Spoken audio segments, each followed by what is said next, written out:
గుంటూరు జిల్లా మంగళగిరిలోని తెలుగుదేశం పార్టీ కేంద్ర కార్యాలయంలో విద్యా ఐటీ శాఖల మంత్రి నారా లోకేష్ ప్రజా దర్బార్ నిర్వహించారు. మంత్రి నారా లోకేష్ను స్వయంగా కలిసి సమస్యలు విన్నవించుకునేందుకు రాష్ట్ర వ్యాప్తంగా ప్రజలు, పార్టీ కార్యకర్తలు తరలివచ్చారు.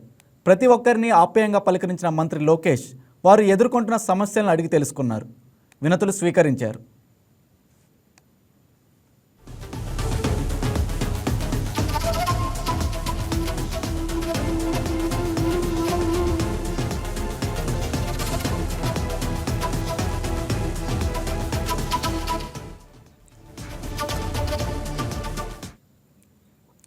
దేవాదాయ శాఖ కింద రాష్ట్ర వ్యాప్తంగా వివిధ దేవాలయాల్లో ఖాళీగా ఉన్న నాదస్వరం, డోలు, శృతి, తాళం వాయిద్య కళాకారుల పోస్టుల భర్తీకి చర్యలు తీసుకోవాలని అఖిల భారత నాయి బ్రాహ్మణ హక్కుల సంఘం సభ్యులు మంత్రి నారా లోకేష్ను కలిసి విజ్ఞప్తి చేశారు.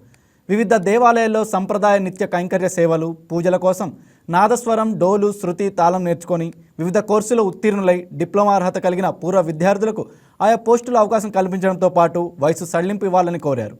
ఆయా విజ్ఞప్తులను పరిశీలించి చర్యలు తీసుకుంటామని మంత్రి లోకేష్ భరోసా ఇచ్చారు.